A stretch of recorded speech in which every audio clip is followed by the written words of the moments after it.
Bienvenue à toutes et à tous. Merci infiniment d'être avec nous sur Média TV dans On se dit tous. C'est un plaisir pour toute l'équipe de vous souhaiter un très bon début de semaine. Et on y va donc pour aujourd'hui. Alors on sait que pour réussir dans sa vie professionnelle, pour bien bosser, eh bien il faut d'abord être passionné, il faut une bonne formation. Mais saviez-vous qu'il fallait aussi une bonne alimentation? C'est notre sujet du jour, alimentation et rendement et productivité. On en parle tout de suite avec vous, docteur Karim Louali. Vous êtes médecin nutritionniste. Comment ça va, docteur? Vous allez bien?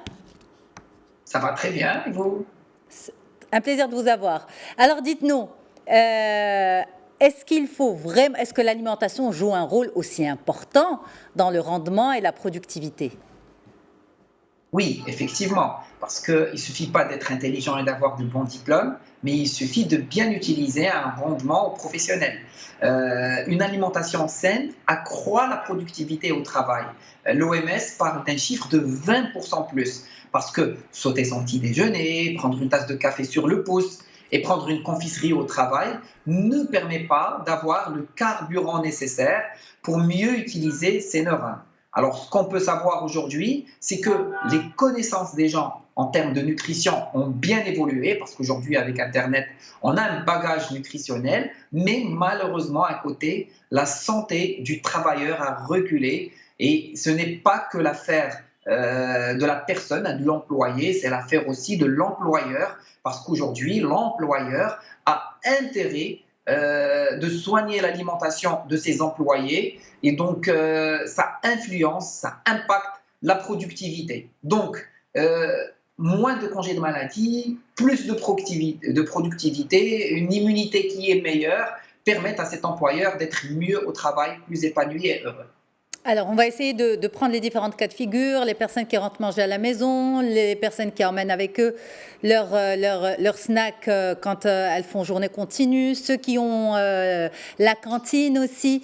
L'équation est assez multiple puisque nous avons toutes sortes de téléspectateurs et les personnes ont différents programmes, on va dire, et différents rythmes.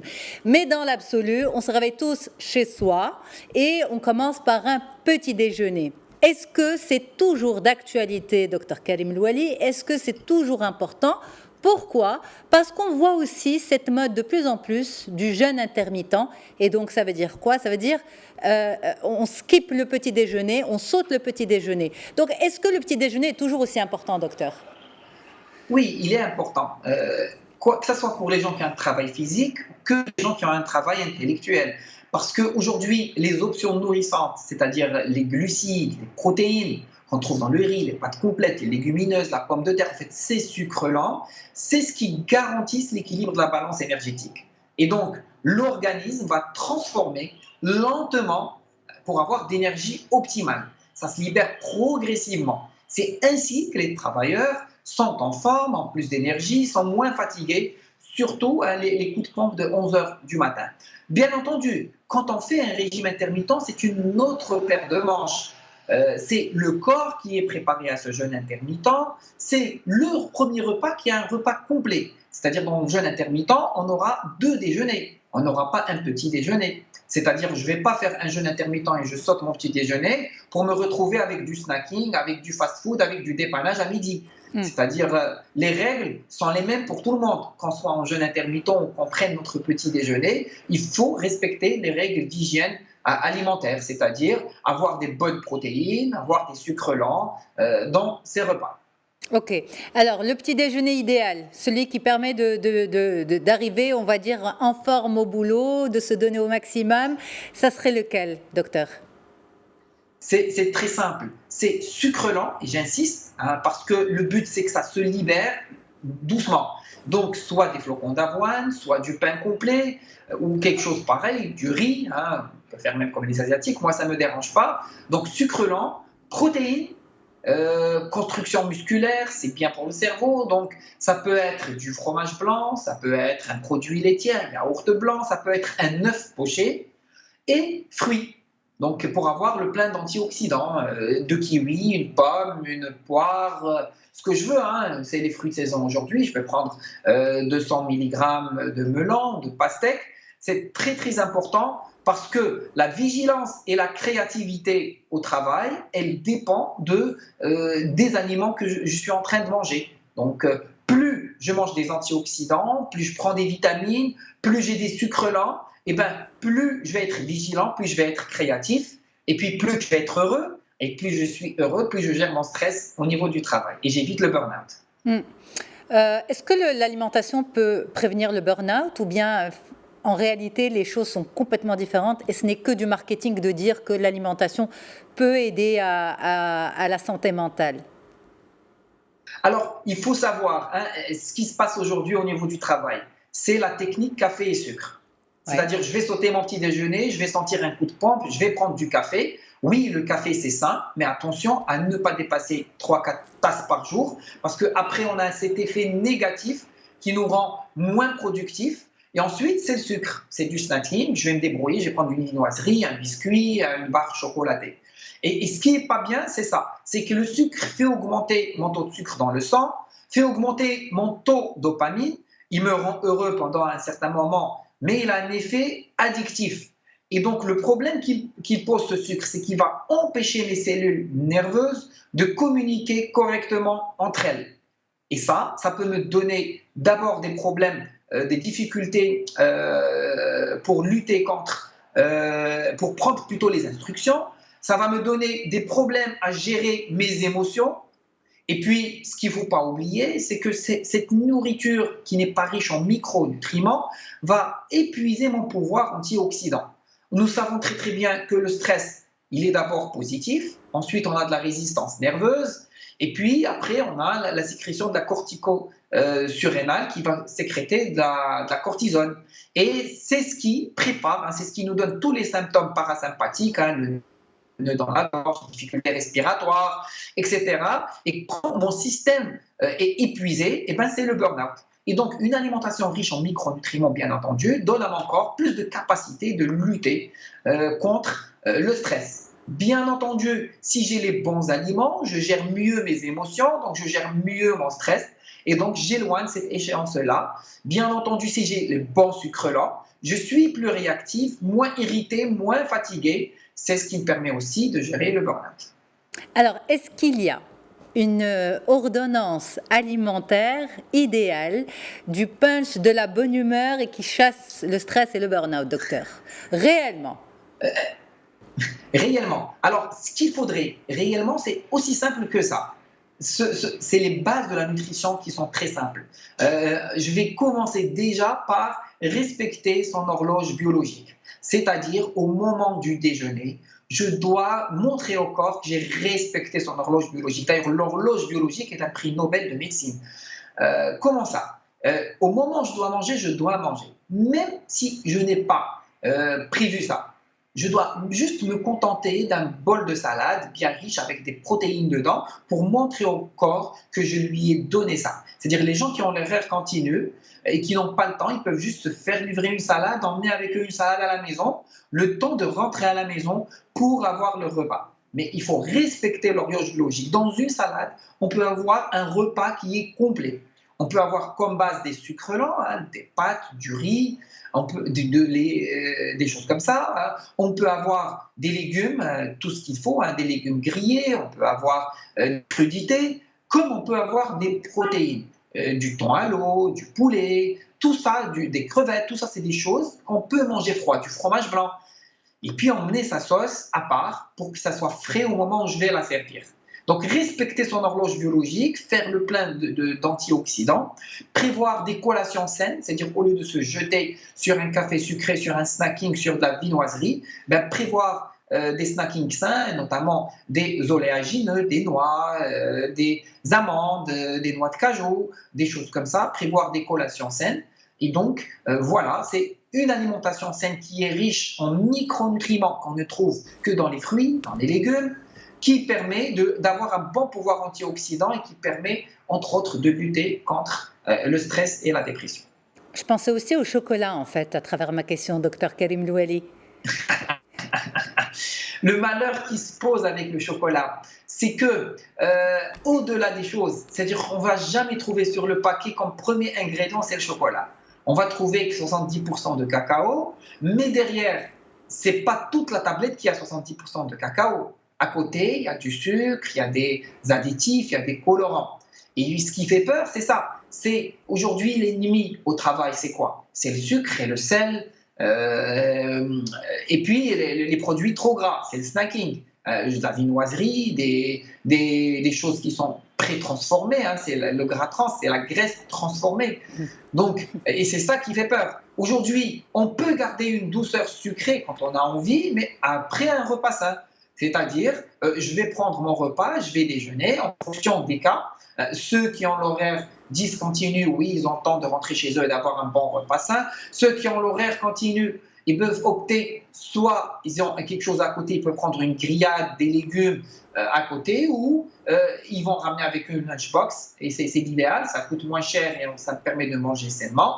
Et puis, bien sûr, s'ils ont envie d'une douceur, un petit morceau de chocolat, un petit gâteau, ça doit se faire sur ventre plein pour éviter de faire des pics de glycémie qui vont donner les coups de pompe par la suite. Par contre, attention, quand on mange du snacking et du fast-food, quand c'est très riche en matière grasse, c'est des choses qui sont difficiles à digérer, 6 heures de digestion, et ça explique très très bien le relâchement, le manque de concentration et la somnolence post-déjeuner au travail. Alors, docteur Karim Louali, justement, le lunchbox, je vais y arriver, le lunchbox idéal, pour vous, ça serait quoi, justement? Parce que bien manger, il faut aussi éviter cette, on va se dire, le pic de la digestion et ce que ça entraîne au niveau du corps, à savoir un relâchement total, une fatigue absolue. Donc, la lunchbox idéale, c'est quoi? C'est aussi simplement 3 choses qui doivent être dans notre boîte. Ça doit être légumes et salades, bien entendu, parce que c'est des fibres qui vont nous servir, c'est des vitamines, des antioxydants. Ça doit être de la protéine, la construction musculaire, la satiété, donc préférence de la viande blanche, poisson ou poulet, qui peuvent parfaitement se prendre froid. Et puis, ça doit être un féculent. Et là, on peut utiliser soit de la pomme de terre ou de la purée de pommes de terre ou du riz ou des pâtes ou du quinoa, quelque chose comme ça. C'est-à-dire, c'est avoir ce trio-là dans ma lunchbox. Si j'ai envie d'avoir une vinaigrette, une sauce, je la mets à part. Aujourd'hui, les choses ont tellement évolué, c'est tellement devenu abordable. Là, on a, parce que la conservation elle est importante, hein, on est dans le mois d'été, on peut utiliser soit des plaquettes qui sont congelées. Aujourd'hui, on a même des boîtes lunchbox avec des couvercles qui passent la nuit dans le congélateur où on peut garder les choses fraîches. Donc, préférence aller sur des choses comme ça. Même si j'ai envie de manger des légumes cuits, eh ben, je peux utiliser la technique des grillades. Je peux griller des lamelles de courgettes et d'aubergines et ça se mange froid très très bien. Je peux des haricots verts, des choses comme ça se mange très très bien froid. Et donc, avoir ce trio, féculents, protéines et légumes et salades. Et puis, embarquer avec moi, je ne sors jamais sans mon fruit, embarquer avec moi mes fruits que je prendrai, soit des fruits, soit des oléagineux, des noix, des noisettes, des noix de cajou, que je prendrai notamment en collation. Est-ce qu'il faut quand même garder en tête que le déjeuner, même s'il n'est pas pris chez soi, par exemple, on est en journée continue, ce déjeuner reste quand même le repas principal, c'est-à-dire qu'en tout aspect, il devrait rester beaucoup plus riche que le dîner, ou bien la donne s'inverse? Oui, tu as absolument raison, Yasmina. Pourquoi? Parce que l'énergie, on en a besoin le jour et pas la nuit. Donc d'ailleurs, quand on va rien que voir l'étymologie des repas, c'est petit déjeuner. C'est rompre le jeûne avec une petite quantité. Déjeuner, c'est rompre le jeûne du matin, mais avec un bon repas. Techniquement, la moitié des calories dont on a besoin, ils sont au niveau du déjeuner. Et donc, on ne peut pas les prendre le soir parce que le soir, le corps, on doit dîner tôt parce que le corps sécrète la leptine pour couper la faim, pour s'apprêter à dormir. On ne se dépense pas le soir, on est au travail le jour. C'est-à-dire la majeure partie de nos calories sont brûlées le jour et donc forcément que 50% de nos calories doivent être au repas du midi. C'est pour ça que la lunchbox est une solution très intéressante. Les pâtes et les pizzas, si c'est homemade? Oui, on peut parfaitement avoir des pâtes et des pizzas saines, homemade ou même pas homemade, parce que si on utilise de la farine complète pour faire la base, c'est-à-dire pour faire la pâte, ça passe très très bien. On peut mettre dedans des légumes grillés, on peut mettre du thon, on peut mettre des protéines, tout ça passe très très bien. Alors le seul hic qui reste, c'est ce fameux fromage fondu dont seuls les Marocains ont le secret, parce que même en Italie, ils mettent du parmesan après cuisson.